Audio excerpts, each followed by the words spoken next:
Hello students, कैसे हो आप लोग। मैं विक्रम पीजीटी कॉमर्स स्वागत करता हूं आप लोगों का अपनी अकाउंटेंसी क्लास में।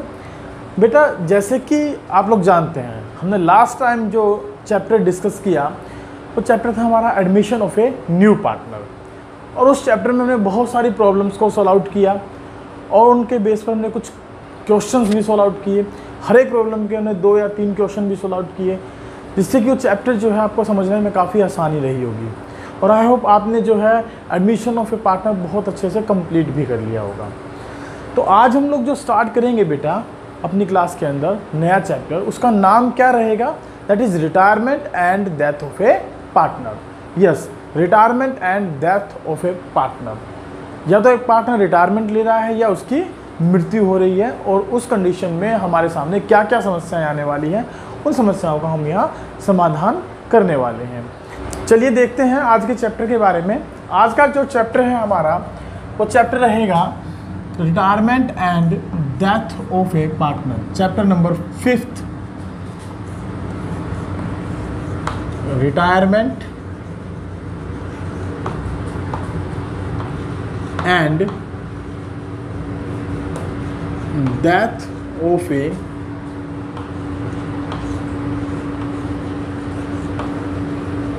पार्टनर। देखिए बेटा, इस चैप्टर को यदि हम देखें तो इसके हम 2 पोर्शन कर सकते हैं। First one retirement of A partner, second one death of A partner. जब कोई पार्टनर रिटायर्ड हो या किसी पार्टनर की मृत्यु हो, तो यहाँ हम 2 जो है ना पोर्शन में इस चैप्टर को डिस्कस करेंगे। लेकिन क्योंकि ज़्यादा डिफरेंस नहीं है इन दोनों के अंदर, एक्सेप्टिंग दिस कि मैं ये कहूँ कि पार्टनर रिटायरमेंट ले ली तो फर्म से अलग हुआ है, और पार्टनर की डेथ होगी तो वो दुनिया से अलग हो गया। भाई इतना ही फ़र्क है, इससे ज़्यादा फ़र्क नहीं है। कैलकुलेशन, प्रॉब्लम्स तकरीबन सारी सेम रहेंगी। जो एक पार्टनर रिटायरमेंट होता है उसको हम क्या देंगे, और यदि किसी पार्टनर की डेथ हो जाए तो उसको हम क्या देंगे, मोस्ट प्रोबेबली हम इस चैप्टर में सारी चीज़ें सेम निकालने वाले हैं। तो इस चैप्टर को पढ़ेंगे तो हमारे सामने क्या क्या चीज़ें आएंगी जो हमें समझनी है। तो सबसे पहला पॉइंट जो हमें इसमें समझना है वो समझना है कि एक रिटायरिंग पार्टनर या डिसीज्ड पार्टनर के वक्त new profit sharing ratio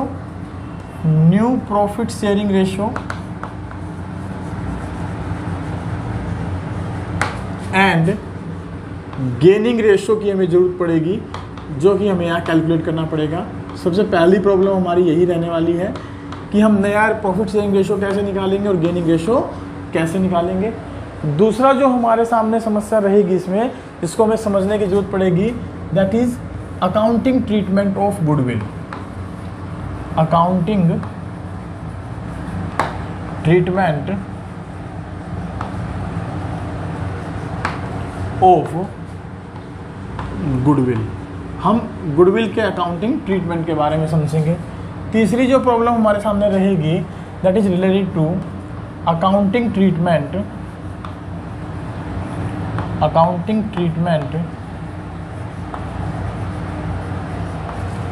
of accumulated profits, losses and reserves. इनका हम अकाउंटिंग ट्रीटमेंट कैसे करेंगे। फोर्थ वन जो हमारे सामने प्रॉब्लम रहेगी, that is related to revaluation of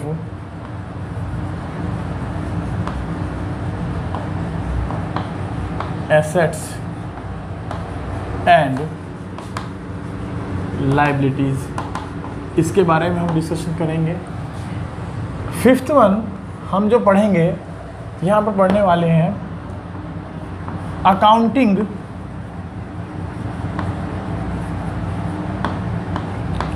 treatment of hidden goodwill. ये भी टॉपिक हम यहाँ डिस्कस करेंगे। साथ में ही हम देखने वाले हैं adjustment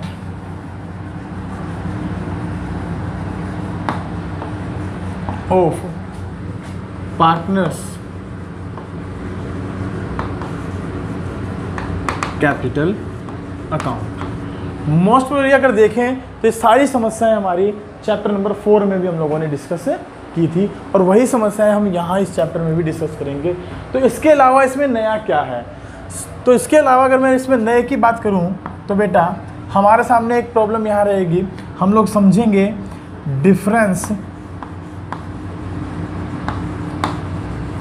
between gaining ratio and sacrificing ratio. हम लोग समझेंगे rights of retiring partner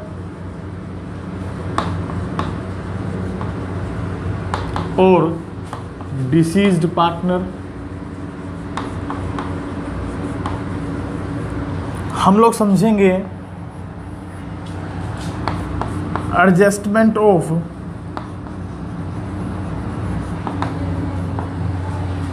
retiring partners और deceased partner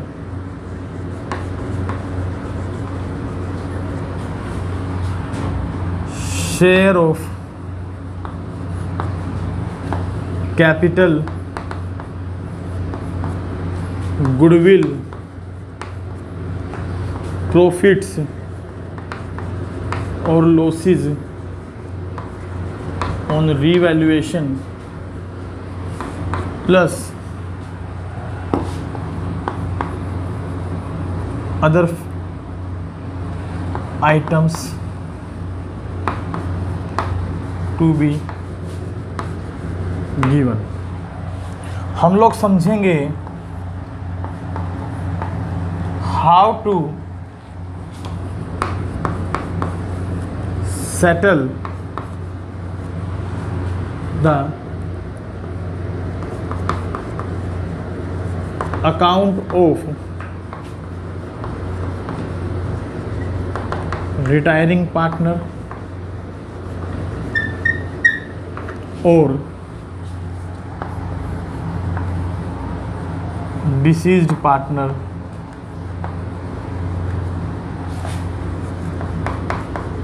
capital either transferred to their loan account or paid off their amount।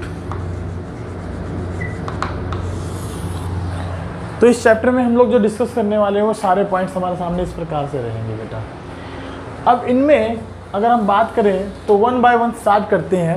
और पहला टॉपिक जैसे कि हमने देखा कि हम लोग डिस्कस करेंगे किसके बारे में, कि नए प्रॉफिट शेयरिंग रेशो कैसे निकाला जाएगा और गेनिंग रेशो कैसे निकाला जाएगा। तो समझिए पहले एक बार बेटा, अगर मैं ये कहूँ कि 3 पार्टनर हैं ए, बी और सी, और तीनों पार्टनर में सी जो है उसको राइट है कि वो रिटायरमेंट ले सकता है, या बी जो है उसको राइट है वो रिटायरमेंट ले सकता है, या ए जो है उसको राइट है वो रिटायरमेंट ले सकता है by giving a due notice. तो बेटा इस तरीके से वो नोटिस देकर फर्म से क्या ले सकता है, रिटायरमेंट ले सकता है। अगर वो रिटायरमेंट लेता है तो आप मुझे सिंपली एक बात का जवाब देंगे कि अगर कोई 3 पार्टनर थे और उनमें से एक पार्टनर रिटायरमेंट ले लेता है तो उस कंडीशन में गेनिंग रेशो निकलेगा कि सैक्रिफाइस रेशो निकलेगा। सर ये कैसा क्वेश्चन पूछ लिया, जब बड़ा सिंपल सा है, सीधी सी बात है सर। पहले 3 पार्टनर थे तो प्रॉफिट 3 में बंटता था, अब पार्टनर 2 रह जाएंगे तो प्रॉफिट 2 में बटेगा, तो इसका मतलब वो ज़्यादा प्रॉफिट लेंगे और ज़्यादा प्रॉफिट लेंगे तो वो गेन करेंगे। बिल्कुल सही। तो इसी तरीके से अगर हम बात करें कि अगर हमें गेनिंग रेशो निकालना हो तो हमारा फॉर्मूला क्या बनेगा उसके लिए, थोड़ा देखते हैं कि अगर मैं आपको कहूँ गेनिंग रेशो आपको निकालना है तो सीधी सी बात है बेटा, ओल्ड पार्टनर जो थे वो ज़्यादा होते हैं तो उनका प्रॉफिट उनमें जो डिस्ट्रीब्यूट होता है वो कंपैरेटिवली कम होता है। किसके, जब एक पार्टनर रिटायरमेंट ले लेता है और बाकी जो बचे हुए पार्टनर हैं उनमें प्रॉफिट बांटा जाता है। तो इसका मतलब कि हमारा न्यू रेशो यदि हम उसमें से ओल्ड रेशो माइनस कर दें तो हमारे पास क्या निकल कर आएगा, गेनिंग रेशो निकल कर आएगा। बिल्कुल सही। अब गेनिंग रेशो निकालने का ये एक फॉर्मूला है। तो अगर आपको क्वेश्चन में गिवन हो ओल्ड रेशो और न्यू रेशो, तो क्या आप गेनिंग रेशो निकाल सकते हैं? सर बिल्कुल निकाल सकते हैं। एक दो एग्जांपल देखने की कोशिश करते हैं, समझते हैं कैसे गेनिंग रेशो निकलता है। सपोज करिए लेट ए, बी और सी ये 3 पार्टनर हैं हमारे सामने, इनका रेशो है 2:1, तो इनका टोटल शेयर कितना होता है बेटा 5। इनमें से सी जो है बेटा वो रिटायरमेंट ले लेता है, सी ने नोटिस दिया और उसने क्या ले ली, रिटायरमेंट ले ली। और आपको पता होना चाहिए कि अगर कोई पार्टनर फर्म से रिटायरमेंट लेता है तो उस कंडीशन में हम उसे क्या कहते हैं बेटा, रिकॉन्स्टिट्यूशन ऑफ पार्टनरशिप फर्म, क्योंकि उन जो पार्टनर थे ए बी सी उनके बीच में तो पार्टनरशिप डीड जो है वो ख़त्म हो जाता है और रिमेनिंग पार्टनर्स में एक नया पार्टनरशिप डीड बन जाता है और उस नए पार्टनरशिप डीड के अकॉर्डिंग वो बिजनेस करना स्टार्ट कर देते हैं। तो नए पार्टनर अगर बात करें तो कौन बचेंगे सी के रिटायरमेंट के बाद, ए और बी। तो ए और बी का अगर मैं नए रेशो की बात करूँ तो सपोज करिए इनका नया रेशो है 2:1, क्योंकि सी तो रिटायर्ड हो गया, तो इनका नया रेशो जो बना वो 2:1 बना और टोटल बनता है 3। तो बेटा आपको याद होगा कि मैंने आपको एडमिशन ऑफ ए पार्टनर के केस के अंदर आपको ये समझाया था, सिखाया था कि कैसे हम लोग सैक्रिफाइसिंग रेशो निकाल सकते हैं यदि ओल्ड और न्यू रेशो गिवन हो। तो सेम ही फॉर्मूला हम यहाँ लगाएंगे अगर हमें निकालना है गेनिंग रेशो। हमारे पास ओल्ड रेशो भी है और हमारे पास न्यू रेशो भी है, और फॉर्मूला जो है हमारा क्या है, न्यू रेशो माइनस में ओल्ड रेशो। फॉर्मूला जो है हमारा वो क्या है, न्यू रेशो माइनस में ओल्ड रेशो। तो इसके अकॉर्डिंग अगर फॉर्मूला लगाएं तो बताओ ए का गेन कितना होगा, एज गेन। देखिए जरा, ए का ओल्ड रेशो और ए का न्यू रेशो। न्यू रेशो तो है इसका 2/3 और ओल्ड रेशो है 2/5। इनको अगर सोल्व आउट करें तो 15 एलसीएम, 3 5 15, 5 दूनी 10, 5 3 15, 3 दूनी 6, तो 4/15 हमारे पास शेयर निकल कर आता है। और बीज का गेन कितना होगा वो भी चेक कर लेते हैं। बी का गेन है बेटा 1/3 माइनस में 2/5 और एलसीएम लेते हैं इनका, तो ये हमारे पास 15 एलसीएम, 3 5 15 माइनस में 5 3 15, 3 दूनी 6, 1/15 ये माइनस का आया। तो बेटा आपको पता है फॉर्मूले के अकॉर्डिंग मैंने आपको बताया था यदि न्यू रेशो बड़ा हो ओल्ड रेशो से तो गेनिंग बचता है, और अगर इसके विपरीत ओल्ड रेशो बड़ा हो जाए न्यू रेशो की तुलना में तो हमारे पास क्या बचेगा, सैक्रिफाइस। तो यहाँ पर सीधी सी बात है, कंडीशन अगर अप्लाई की जाए तो न्यू रेशो बड़ा है ओल्ड रेशो से इस कंडीशन में, तो ये तो हुआ हमारा गेन, और यहाँ पर न्यू रेशो छोटा है ओल्ड रेशो से इस कंडीशन में, तो ये हुआ हमारा सैक्रिफाइस। ये तो कोई ज़रूरी नहीं है कि कोई old partner remaining partner gain ही करे, ज़रूरी है कि वो सैक्रिफाइस भी कर सकता है। तो यहाँ पर इसी तरीके का एक क्वेश्चन लिया गया जिसमें कि एक ओल्ड पार्टनर ने भी क्या कर दिया, सैक्रिफाइस कर दिया along with the retiring partner. और इसको अगर और अच्छे से समझें तो हम इसको ऐसे भी करके देख सकते हैं, ये ओल्ड रेशो, ये न्यू रेशो, ये ए, ये बी और ये सी, इनका रेशो 2:1 = 5 हम इसमें रख देते हैं। ये है 2:1, ये डैश = 3। इनका बेस आप इक्वल कर दें, ये 3 से मल्टीप्लाई कर दिया और ये 5 से मल्टीप्लाई करा दिया मैंने, तो ये ओल्ड रेशो क्या आया आपके सामने निकल कर, 3 दूनी 6, 3 दूनी 6, 3 एकम 3 = 15। और न्यू रेशो कितना है इनका वो भी लिख लीजिए, दैट इज़ 10:5 = 15। चलिए बताइए मुझे गेनिंग सैक्रिफाइस कितना बनता है। अब देखिए 15 रुपये में से ए जो है वो पहले 6 रुपये लेते थे, आज नए रेशो के अकॉर्डिंग 15 रुपये में से ए जो है वो 10 रुपये लेते हैं, तो इसका मतलब ये 4/15 क्या कर रहे हैं, गेन कर रहे हैं। यहाँ पर अगर बात करें तो बी 15 रुपये में से जो है पहले 6 रुपये लेते थे, आज 15 रुपये में से 5 रुपये लेते हैं, तो ये क्या कर रहे हैं, 1/15 सैक्रिफाइस कर रहे हैं। और इधर सी जो है वो रिटायरिंग पार्टनर हैं, तो वो तो सैक्रिफाइस करेंगे ही करेंगे। तो इस तरीके से भी हम गेनिंग और सैक्रिफाइस इस क्वेश्चन में कैलकुलेट कर सकते हैं। आई होप आपको इस फॉर्मूले के अकॉर्डिंग यदि ओल्ड रेशो और न्यू रेशो दे रखा है तो गेनिंग सैक्रिफाइस निकालने में कोई समस्या नहीं है। यदि आपने चैप्टर 4 बहुत अच्छे से किया है तो आप इन क्वेश्चनों को बड़े आराम से सोल्व कर सकते हैं। आइए सीखते हैं कि अगर न्यू रेशो अगर हमें निकालना पड़े तो हम नया रेशो कैसे निकाल सकते हैं।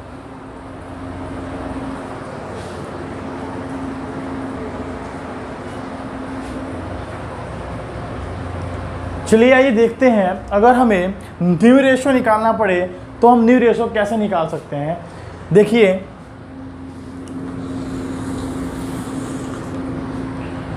न्यू रेशो निकालने का फॉर्मूला इस रेशो के अकॉर्डिंग क्या होगा कि हमने गेनिंग रेशो का फॉर्मूला लिखा है न्यू रेशो माइनस में ओल्ड रेशो। अब इसके आधार पर यदि मुझे न्यू रेशो निकालना पड़े तो बताइए न्यू रेशो क्या बनेगा। पहली बात कि जब ओल्ड रेशो है उसके अंदर यदि मैं गेनिंग रेशो को प्लस कर दूं तो मेरे पास क्या आ जाएगा, न्यू रेशो आ जाएगा। आई होप कि आपको फॉर्मूला क्लियर है। तो इसका मतलब आपको चाहिए क्या, फर्म में ओल्ड पार्टनर्स तो होंगे ही, ओल्ड पार्टनर्स में से कोई रिटायरमेंट भी ले रहा होगा, तो रिटायरमेंट ले रहा होगा तो आपके पास ओल्ड पार्टनर्स के जो रिमेनिंग पार्टनर्स बच गए रिटायरमेंट के बाद उनके ओल्ड रेशो भी होंगे। सिर्फ आपको ढूंढना क्या है, गेनिंग रेशो, और गेनिंग रेशो जो आपके पास आ जाए तो उसको ओल्ड रेशो में आपने क्या करना है, प्लस करना है, तो आपके पास क्या आ जाएगा, न्यू रेशो आ जाएगा। अब इसके अलग अलग केसेस हो सकते हैं, तो चलिए सीखते हैं केस नंबर 1। केस 1 क्या कहता है उसके बारे में पढ़ते हैं। केस नंबर 1 देखिए, अगर ये स्पष्ट ना बताया गया हो, if it is not stated that remaining partner will share their future profit in which ratio, कि जो बचे हुए पार्टनर हैं after the retirement of any partner, जो रिमेनिंग पार्टनर हैं वो अपना फ्यूचर का प्रॉफिट किस रेशो में बांटेंगे। अगर ये स्पष्ट ना बताया गया हो तो इट इज अज्यूम्ड दैट, ये मान लिया जाएगा कि they will share their new ratio, they will share their profits in the new firm in their old ratio. क्या मान लिया जाएगा कि वो पार्टनर अपने प्रॉफिट को फ्यूचर में जो डिस्ट्रीब्यूट करेंगे सी के रिटायरमेंट के बाद या किसी पार्टनर के रिटायरमेंट के बाद, तो वो अपने ओल्ड रेशो में ही डिस्ट्रीब्यूट करेंगे। तो उस कंडीशन में हम सिंपली न्यू रेशो कैसे निकालते हैं आइए जरा देखते हैं। केस है if it is not stated that the remaining partner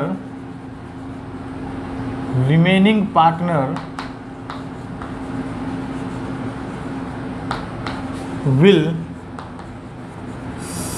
share in future in which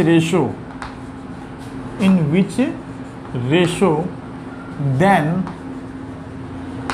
it is assumed that they will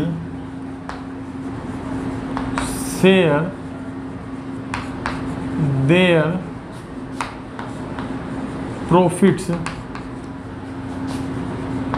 in their old ratio।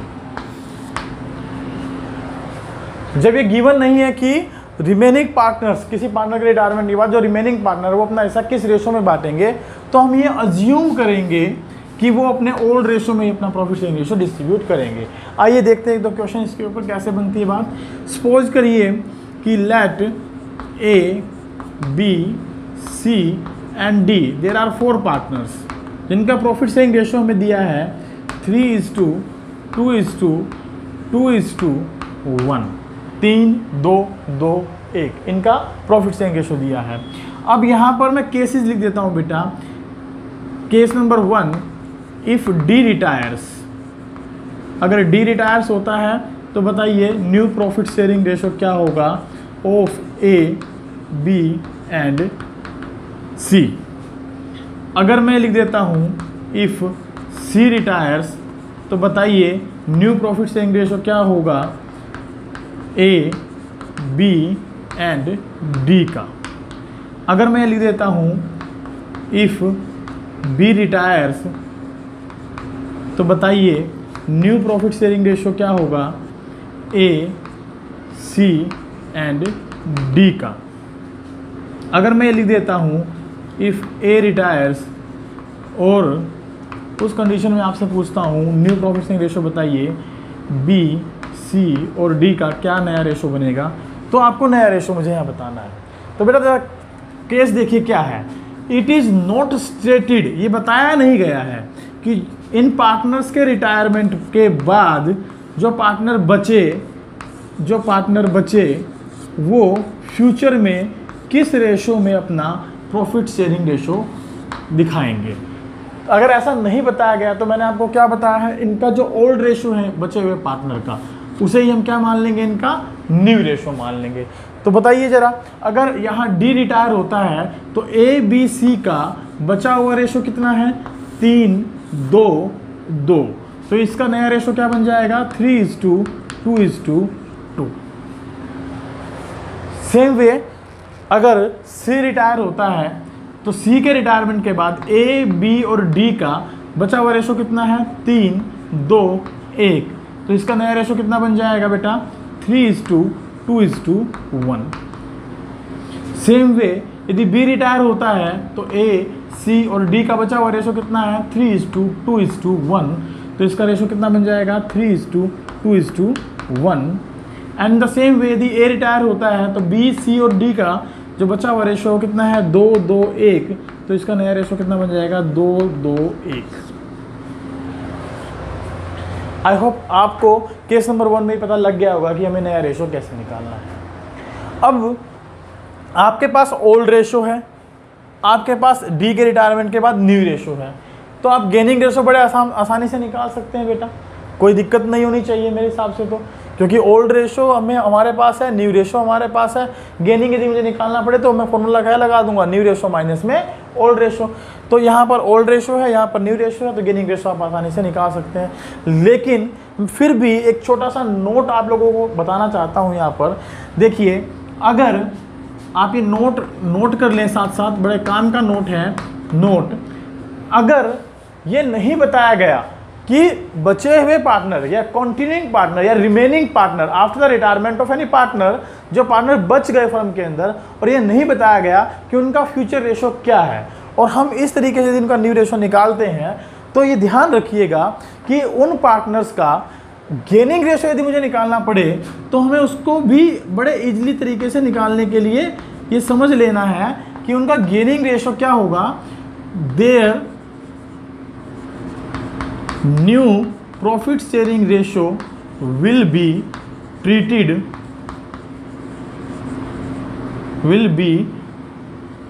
treated as their gaining ratio।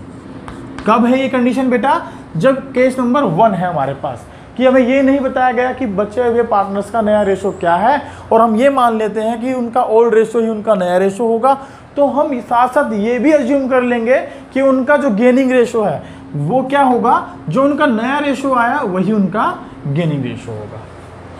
आप इसको वेरीफाई करने के लिए किसी एक question को solve करके देख सकते हैं कि आपके पास ये देखिए ओल्ड रेशो है, ये आपके पास न्यू रेशो है, और अगर मैं ये कहना चाह रहा हूँ कि हम उस कंडीशन में गेनिंग रेशो इस न्यू रेशो को ही मान लेंगे, तो वो गलत है या सही है, उस चीज़ की वेरिफिकेशन के लिए आप ये फॉर्मूला लगाइए और निकाल कर देखिए क्या गेनिंग और रेशो जो है वही आता है जो मैं आपको अज्यूम करने के लिए कह रहा हूँ। अगर ऐसा है तो आई होप इसमें कोई समस्या आपको नहीं होनी चाहिए। चलिए किसी एक क्वेश्चन के थ्रू हम ये निकाल कर देख लेते हैं क्या गेनिंग और सैक्रिफाइस रेशो वही बनता है या नहीं बनता है। मैं एक क्वेश्चन को जो है ना सोल्व कर देता हूँ, इसको जो मैं यहाँ से रब कर कर यहाँ क्वेश्चन को सोल्व कर देता हूँ। चलिए देखते हैं, एक गेनिंग रेशो निकालकर इस ओल्ड गेनिंग रेशो के फॉर्मूले को लगाते हुए न्यू रेशो माइनस में ओल्ड रेशो, और ये जज करते हैं, ये चेक करते हैं, ये वेरीफाई करते हैं कि जो मैंने ये नोट लिखा है कि अगर न्यू प्रॉफिट शेयरिंग रेशो को हम उनका गेनिंग रेशो मान लेंगे अगर ये नहीं बताया गया कि उनका फ्यूचर रेशो क्या है। तो देखिए जरा एक बार चेक करते हैं इसको। मान लीजिए हम ये लिख लेते हैं ए बी सी और डी का हमें रेशो दिया है 3:2:1, और ये इनका ओल्ड रेशो है, और न्यू रेशो जो है हम डी को रिटायर कर देते हैं, तो डी के रिटायरमेंट के बाद बना हमने लिखा 3:2:2, ये हमने इनका न्यू रेशो लिख दिया। ये है तो 1 बाय 1 करके निकाल लें या जो फॉर्मूला मैंने आप लोगों को बताया उस तरीके से निकाल लें। चलिए मैं इसको जो है हमने फॉर्मूला जो यूज़ करते हैं उसके द्वारा निकालने की कोशिश करते हैं। 3 और 2 5 और 2 7 और 1 8, टोटल बनता है बेटा 8। 3 और 2 5 और 2 7, टोटल बनता है 7। अब बेस इक्वल नहीं है तो सबसे पहले बेस इक्वल कर दीजिए इनके। अब बेस इक्वल करेंगे तो बताइए जरा ओल्ड रेशो क्या बना नया, 7 3 जा 21, 7 2 जा 14, 7 2 जा 14, 7 1 जा 7 इज इक्वल टू 7 8 जा 56। और न्यू रेशो क्या बना, 8 3 जा 24, 8 2 जा 16, 8 2 जा 16, और ये है ही नहीं, 8 7 जा 56। चलिए 56 रुपये प्रॉफिट है बेटा। ए जो है 21 रुपये लेता था, आज 24 रुपये लेगा, तो इसका मतलब 3/56 क्या कर रहा है बेटा, वो गेन कर रहा है। और ए का अगर बी का देखें, बी 56 रुपये में से 14 रुपये लेता था, आज 16 रुपये लेगा, तो बताइए ये क्या कर रहा है, 2/56 गेन कर रहा है, बिल्कुल कर रहा है सर। अब सी के लिए अगर देखें तो सी 14 रुपये लेता था, आज 16 रुपये लेगा, तो ये भी 2/56 क्या कर रहा है, गेन कर रहा है, बिल्कुल गेन कर रहा है। और क्योंकि डी जो है रिटायर्ड हुआ है, तो टोटल 7/56 शेयर क्या करेगा, सेक्रीफाइस करेगा। तो आप देख सकते हैं ये जो है ए, बी और सी का क्या है हमारे पास, सेक्रीफाइस शेयर। अगर मुझे इस सेक्रीफाइस शेयर को ये जो हम, और आप देख सकते हैं ये जो है ए, बी और सी का क्या आया, गेनिंग रेशो आया, यानी गेनिंग शेयर आया। यदि हम इस गेनिंग शेयर को लिखें गेनिंग रेशो में, तो कैसे लिखेंगे बेटा, 3:2, 2:2 एंड 2। तो आई होप आपको ये वेरीफाइड हो गया होगा, ये क्लियर हो गया होगा। अगर केस 1 में इस तरीके की बातें हो, तो हम बड़े इजी तरीके से वहाँ पर न्यू रेशो और गेनिंग रेशो की कैलकुलेशन कर सकते हैं। तो ये तो हुआ हमारा बेटा केस नंबर 1, जहाँ पर हमने क्या कैलकुलेट करना सीखा, how to calculate gaining ratio and new ratio. चलिए चलते हैं केस नंबर 2 पर। अब केस नंबर 2 क्या है बेटा, कई बार ऐसा लिखा मिल सकता है हमें कि जो रिमेनिंग पार्टनर्स हैं वो अपना हिस्सा जो पार्टनर रिटायर्ड हुआ है उसके हिस्से को किसी पार्टिकुलर रेशो में परचेज कर रहे हैं। इसका मतलब ये तो गिवन नहीं है कि उनका फ्यूचर रेशो कितना है, लेकिन ये जरूर बताया है कि वो जो पार्टनर रिटायर्ड हो रहा है या जो पार्टनर जिसकी डेथ हो गई है, तो उसके हिस्से को किस रेशो में खरीदेंगे। अगर वो ऐसा दिया है तो क्या दिया है हमें बेटा, सीधी सी बात है, गेनिंग दिया है, गेनिंग रेशो दिया है। और गेनिंग रेशो यदि मुझे दिया है तो मैंने आपको बताया था how to calculate new ratio, कि अगर आपके पास ओल्ड रेशो है और गेनिंग रेशो दिया है तो दोनों को प्लस कर दीजिए और आपके पास क्या आ जाएगा, न्यू रेशो आ जाएगा। तो केस नंबर 2 क्या है, मैं यहाँ लिख देता हूँ बेटा, जरा देखिए केस नंबर 2। केस नंबर 2 हमें क्या कहता है, sometimes it is given that the remaining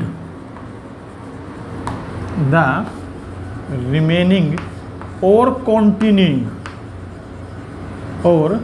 continuing partners will acquire the share of retiring partner or deceased partner into a particular ratio, एक पार्टिकुलर रेशो में वो उनका हिस्सा ले रहे हैं। और परचेज्ड, आप इसको परचेज्ड भी लिख सकते हैं, और परचेज्ड उन्होंने ले लिया है या परचेज कर लिया है। तो इस कंडीशन में दिया क्या है कि जो पार्टनर हैं, जो रिमेनिंग पार्टनर या कंटिन्यूइंग पार्टनर है, रिटायरिंग पार्टनर या मरने वाले पार्टनर के बाद जो बचे, उसके हिस्से को ये रिमेनिंग पार्टनर एक्वायर्ड कर रहे हैं या परचेज कर रहे हैं एक पार्टिकुलर रेशो में। तो बेटा जो इस प्रकार का रेशो गिवन होता है तो उसे आप क्या कहेंगे, that ratio will be called as gaining ratio. और मैंने आपको बताया था अगर गेनिंग रेशो दिया हो आपको और साथ में आपको दिया हो ओल्ड रेशो, तो क्योंकि वो हिस्सा एक्वायर कर रहे हैं, गेन कर रहे हैं, तो उनके ओल्ड रेशो में वो प्लस हो जाएगा और उनका क्या निकल कर आ जाएगा हमारे सामने, न्यू रेशो। आइए देखते हैं इसका 1-2 एग्जाम्पल, हम इस क्वेश्चन को कैसे सोल्व कर सकते हैं। चलिए देखते हैं कि एग्जाम्पल इस केस नंबर 2 से रिलेटेड। और केस नंबर 2 हमें क्या बता रहा था, हम इसके बारे में क्या बात कर रहे थे बेटा, कि जो रिमेनिंग पार्टनर है वो रिटायरिंग या डिसीज पार्टनर के शेयर को किसी पार्टिकुलर रेशो में परचेज कर लेते हैं, एक्वायर कर लेते हैं। और मैंने बताया था यदि इस तरीके का स्टेटमेंट दिया है आपको तो वहाँ पर जो ये एक्वायर्ड रेशो है इसको हम गेनिंग रेशो बोलते हैं, और क्योंकि ओल्ड रेशो गिवन होगा तो उसमें गेनिंग रेशो को प्लस कर देंगे तो हमारे सामने क्या आ जाएगा, न्यू रेशो आ जाएगा। तो देखिए मान लेते हैं ए, बी और सी ये 3 पार्टनर हैं जिनका रेशो दिया है 2:2:1, ये इनका ओल्ड रेशो दिया है बेटा। और यहाँ पर हम बात करते हैं बी के रिटायरमेंट की। सपोज करिए बी जो है रिटायर्ड हो गया या बी की जो है वो डेथ हो गई। अब बी की डेथ हो गई और स्पष्ट लिखा है कि A and C will acquire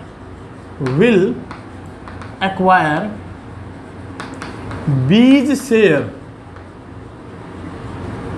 इन 1:1। ये पार्टिकुलर रेशो कुछ भी हो सकता है, ये इक्वल भी हो सकता है, या ये हो सकता था 3:2, या ये हो सकता था 4:3, कुछ भी हो सकता था। फिलहाल मैंने क्या ले लिया, 1:1 ले लिया। तो बी के हिस्से को 1:1 में ए और सी ने एक्वायर्ड कर लिया। तो बेटा ये हमें क्या दिया है, गेनिंग रेशो दिया है। सीधी सी बात क्या है, ये हमारे सामने क्या है, गेनिंग रेशो, कि बी के हिस्से को ए और सी ने 1:1 में परचेज कर लिया। अब हमें क्या निकालना है, नया रेशो निकालना है। कहता है कैलकुलेट करिए न्यू प्रॉफिट शेयरिंग रेशो। तो बेटा न्यू प्रॉफिट शेयरिंग रेशो जब हम निकालते हैं तो हमारे सामने फॉर्मूला क्या होता है कि new ratio is equal to old ratio plus में गेनिंग रेशो। ये हम फॉर्मूला लगाते हैं, लगाइए इस फॉर्मूले के अकॉर्डिंग क्वेश्चन को सोल्व करने की कोशिश करते हैं। देखिए ओल्ड रेशो कितना है ए का, अगर मैं ए के लिए नया रेशो निकालूं तो ए का ओल्ड रेशो कितना है, 2/5। और ए ने गेन कितना किया, बेटा ए ने गेन जो किया वो 1/2 किया। 1/2 किसके हिस्से का किया, बी के हिस्से का किया। तो बी का हिस्सा कितना है बेटा, 2/5, और उसका कितना हिस्सा गेन किया, 1/2। तो ये हो गया इसका गेनिंग शेयर। तो 2/5 जमा 2 से 2 काट दूं तो 1/5, तो ये मेरे पास निकल कर आता है 3/5। यह हो गया ए का न्यू शेयर। ऐसे ही यदि मैं बात करूं बी के लिए, वो तो रिटायर्ड हुआ, सी के लिए, तो सी का नया शेयर क्या होगा, ओल्ड रेशो कितना है सी का, 1/5, और सी ने बी के हिस्से में से कितना गेन किया, 1/2। तो इसको भी हम ऐसे ही कैलकुलेट कर सकते हैं, 1/5 जमा 2 से 2 कट जाएंगे तो 1/5। तो सी का नया शेयर कितना बना, 2/5। तो इस बिहाफ पर अगर आप कहें तो A:C इनका नया रेशो कितना बनेगा, 3:2। ये इनका हमारे सामने क्या बन गया, न्यू रेशो बन गया। आई होप कि आपको ये बात समझ में आ गई होगी कि हम इनका नया रेशो कैसे निकाल सकते हैं। बेटा इसमें किया क्या मैंने, देखिए मैंने इस फॉर्मूले में डायरेक्ट लिख दिया। ये जो पोर्शन है इसको हम अलग से भी कैलकुलेट कर सकते हैं और फिर बाद में भी ऐड कर सकते हैं। ये एक्चुअल में है क्या, चलिए इसको एक दूसरे एग्जांपल से समझते हैं, सेम क्वेश्चन को रखते हुए। मान लीजिए कि ये लिखा होता कि बी के हिस्से को ए और सी ने 3:5 में गेन किया। 3:5 में क्या लिया, एक्वायर्ड किया, गेन किया, परचेज किया। तो हम इसको इस तरीके से भी कर सकते थे। देखिए कैसे कर सकते थे इस क्वेश्चन को। मान लीजिए यहां लिखते सबसे पहले एज गेन, ए ने गेन किया है ना और सी ने गेन किया है, किसके हिस्से का, बी के शेयर का। तो बीज शेयर इनटू कितना गेन किया है ए ने, टोटल बनता है ये 8 में से 3 हिस्से यानी 3/8 हिस्सा किसका, बी के शेयर का। तो बी का शेयर कितना था बेटा, 2/5 इंटू 3/8, और इसको सोल्व करते हैं तो 6/40 आता है। तो ये आ गया ए का गेन। तो साथ साथ हम यहाँ निकाल देते हैं ए का न्यू शेयर। फॉर्मूला क्या है न्यू शेयर निकालने का, old ratio plus gaining ratio. तो लिखिए यहाँ पर ए का ओल्ड रेशो कितना है, 2/5, और गेनिंग कितना आया, 6/40। अब इसका एलसीएम ले लीजिए, एलसीएम आया 40, तो 5/40, 8 दूनी 16 जमा में 6 इज इक्वल टू 22/40। ऐसे ही सी के लिए निकालिए, सीज गेन निकालिए। सबसे पहले सी ने कितना गेन किया एक्चुअल में, तो बी का शेयर था 2/5, सी का गेन निकाल लिया एक्चुअल में इसने कितना गेन किया। तो सी का गेन कैसे निकलेगा, बी का शेयर, बी का हिस्सा था 2/5 और गेन कितना किया बेटा इसने, 5/8। तो ये टोटल गेन कितना हो गया, 10/40। चलिए अब सी का नया रेशो निकाल कर देखते हैं। सी का न्यू शेयर क्या बनता है। सी का ओल्ड रेशो है 1/5। यहाँ से आप देख सकते हैं ये है 1/5 और 1/5 में हम प्लस कर देंगे उसका गेनिंग पार्ट 10/40। एलसीएम ले लीजिए, एलसीएम आया 40, 5 8 40, 8 जमा में 10, तो ये हो गया 18/40। तो हम ए का और सी का नया रेशो क्या लिख दें, 22:18। इसको काटिए 2 से, 2 एकम 2, 2 एकम 2, 2 निम 18, तो 11:9। ये ए और सी का क्या बन जाएगा, न्यू रेशो बन जाएगा। आई होप कि आपको केस नंबर 2 बहुत अच्छे से समझ में आ गया होगा। बेटा यदि पार्टिकुलर कोई रेशो दे रखा हो कि किसी रेशो में ओल्ड पार्टनर या रिमेनिंग पार्टनर रिटायरिंग पार्टनर के शेयर को या डिसीज पार्टनर के शेयर को गेन करते हैं, परचेज करते हैं, एक्वायर करते हैं, तो हम उसको डायरेक्ट करें तो इस तरीके से कर सकते हैं कि ओल्ड रेशो प्लस यहाँ पर उनका गेनिंग रेशो से मल्टीप्लाई करते हुए रिटायरिंग पार्टनर के शेयर को जो हिस्सा बनता है वो ऐड कर दें, या पहले अलग से कैलकुलेट कर दें और फिर उसमें ऐड कर दें, एक ही बात है। तो इस तरीके से हम क्या निकाल सकते हैं, new ratio when the old remaining partner acquire the share of retiring और deceased partner in a particular ratio. चलिए इसका 1-2 क्वेश्चन और करके देखते हैं। एक केस नंबर 3 हम बना लेते हैं, उसके बाद देखते हैं इस क्वेश्चन को कैसे सोल्व किया जाएगा।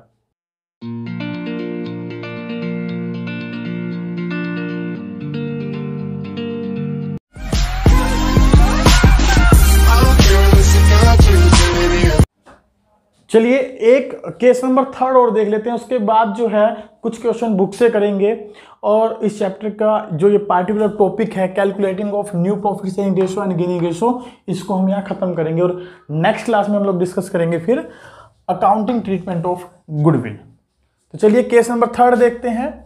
सपोज करिए केस नंबर 3 में लिखा है हमारे सामने, if the whole share of retiring partner or deceased partner acquired by any of one of the remaining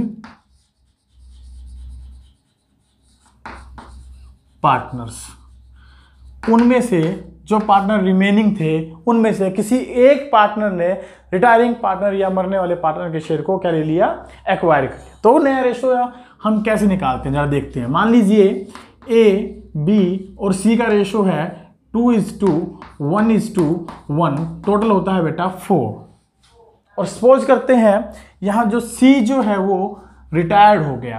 अब लिखा है कि C's share taken by B, B ने इसके हिस्से को क्या कर लिया बेटा, ले लिया। अगर बी सी के हिस्से को ले लेगा तो हमें अलग से कुछ करने की जरूरत ही नहीं है। तो सीधी सी बात है बेटा, ए का न्यू शेयर क्या होगा, जो लिखा है जो एज इट इज हमारे पास है 2/4, क्योंकि उसमें तो कोई गेन हुआ ही नहीं, ना ही उसने कोई गेन किया। और बी का अगर नए शेयर की बात करें तो बी का नया शेयर क्या बनेगा इस कंडीशन में, बी का ओल्ड रेशो है बेटा 1/4 और उसने गेन कर लिया सी के शेयर को, वो भी कितना है 1/4, और इन दोनों को प्लस कर दिया तो 1 और 1 2, बेस कॉमन है 4, 2/4। तो इस हिसाब से न्यू प्रॉफिट शेयरिंग रेशो अगर हम बात करें तो ए और बी का क्या बन गया हमारे सामने, दैट इज 2:2, और अगर इसको काट कर लिखें तो 1:1। इनके सामने हमारे क्या आ जाएगा, इनका न्यू रेशो आ जाएगा। आई होप आपको केस नंबर 3 अच्छे से समझ में आ गया होगा। चलिए इसका 1-2 क्वेश्चन जो है हम अपनी बुक से देखते हैं, उसके बाद इस टॉपिक को खत्म करते हैं। बेटा बुक जो है हमारे सामने वो कौन सी रहेगी, डीके गोयल सर की बुक रहेगी, और उसी में से मैं आपको एक क्वेश्चन करवा रहा हूं।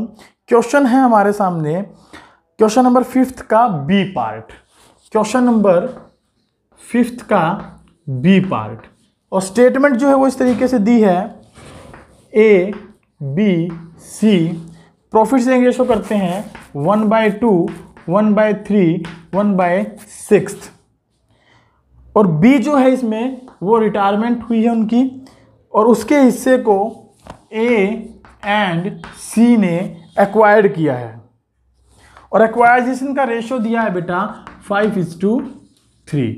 आई होप आपको क्वेश्चन की स्टेटमेंट देखने से क्वेश्चन समझ में आ गया होगा कि हम क्वेश्चन को कैसे करेंगे।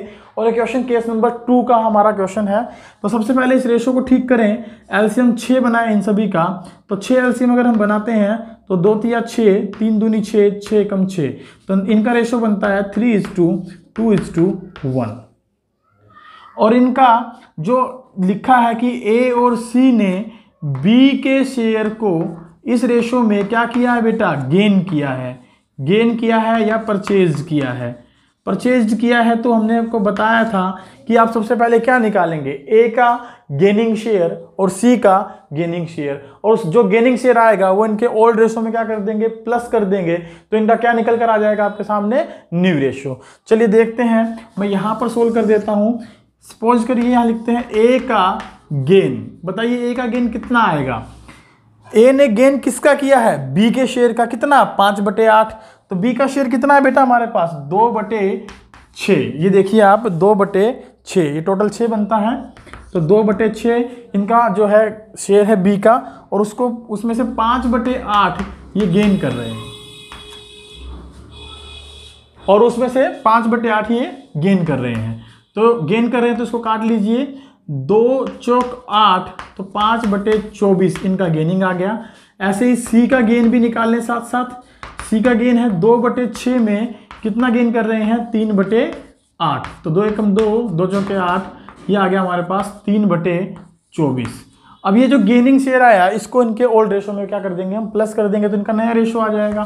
सो as new share, as new share.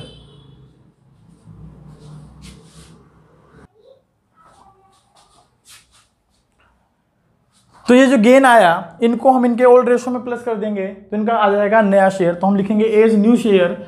ए का ओल्ड रेशो है 3/6, और उसने गेन कितना किया है, 5/24, तो प्लस कर दीजिए। एलसीएम बनता है 24, तो 6 चौके 24, 4 तिये 12, प्लस 24 एकम 24, 5 एकम 5, तो ये आंसर आ गया बेटा 17/24। ऐसे ही सी का न्यू शेयर बताइए क्या बनेगा। इनका ओल्ड रेशो कितना है, 1/6, और कितना गेन कर रहे हैं, 3/24।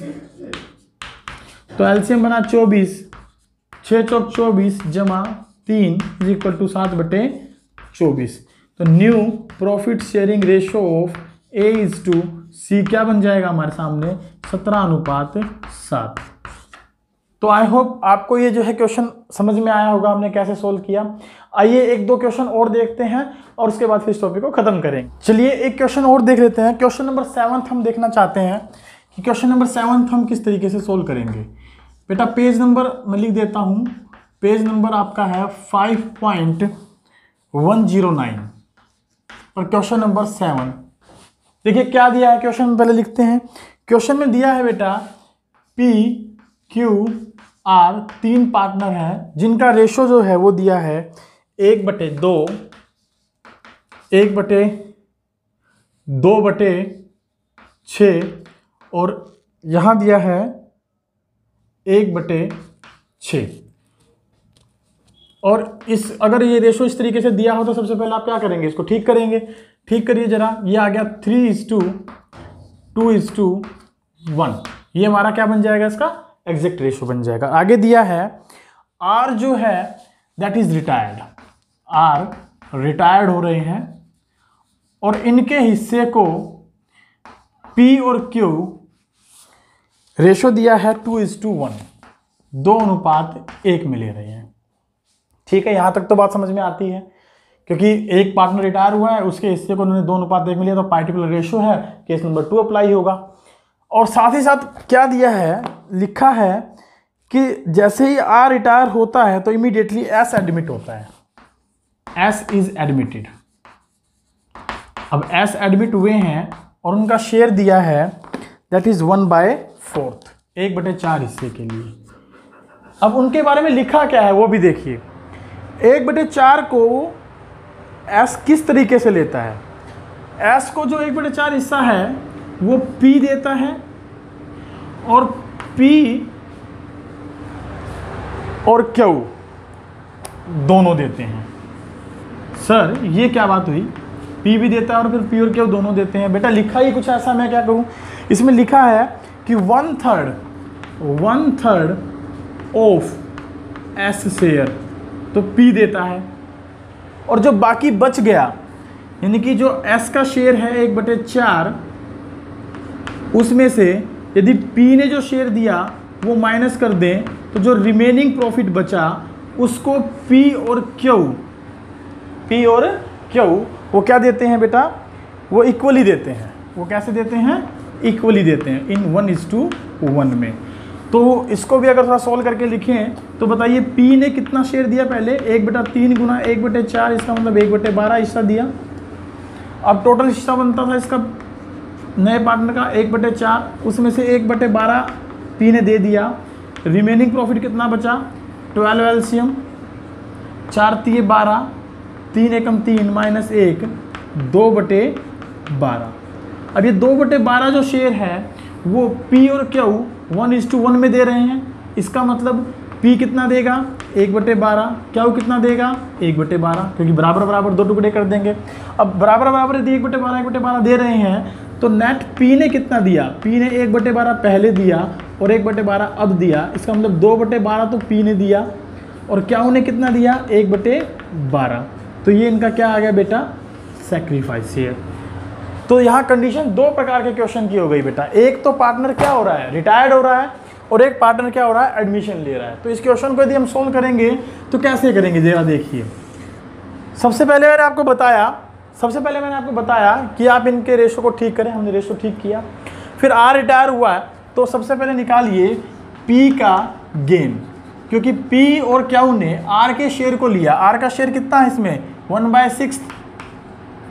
किस रेशो में लिया, 2:3 में, 2:1 में सॉरी, तो 2/3 इसने ले लिया। और Q का गेन कितना आया, Q का गेन आया 1/6 का 1/3, तो ये आ गया हमारे पास 2/18 एंड 1/18। तो P का नया शेयर क्या बनेगा, ओल्ड रेशो P का कितना है बेटा, 3/6 प्लस 2/18 गेन किया तो एलसीएम 18 आया, 6 × 18, 3 × 9 जमा 2, ये बन गया 11/18। 6 × 18, 3 × 9 जमा 2, ठीक है। Q का गेन कितना, Q का न्यू शेयर कितना आया बेटा, Q का ओल्ड रेशो है 2/6 और गेन कितना किया 1/18। एलसीएम कितना बना 18, तो 6 × 18, 3 दूनी 6 जमा 1 बराबर 7/18। तो ये आ गया बेटा P और Q का न्यू रेशो 11:7। और जैसे ही P और Q का नया रेशो आया तो उन्होंने बताया कि उन्होंने S को एडमिट किया। तो लो S को एडमिट करते हैं 1/4 हिस्से के लिए, और इसके हिस्से को कैसे कैसे जो है P ने और Q ने दिया है जरा देखें। ये P ने दिया था S के हिस्से का 1/3, और जो रिमेनिंग प्रॉफिट बचा था यानी कि एक S के हिस्से में से P ने जो दिया उसको घटाने के बाद जो रिमेनिंग प्रॉफिट बचा था उसको P और Q दोनों ने मिलकर दिया है 1:1 में। और उसकी हमने कैलकुलेशन की तो हमने देखा कि उन्होंने 1/12 हिस्सा पहले दिया P ने, और फिर जो रिमेनिंग प्रॉफिट बचा वो बना 2/12, और उसको दोनों इक्वल दे रहे थे। तो हमने देख लिया कि इक्वल में 1/12 P देगा और 1/12 Q देगा। तो P ने 1/12 यहाँ दिया और P ने 1/12 यहाँ दिया, तो दोनों का मिलाकर हमने देखा तो P का टोटल शेयर कितना बना सैक्रिफाइस का, 2/12, और Q का 1/12।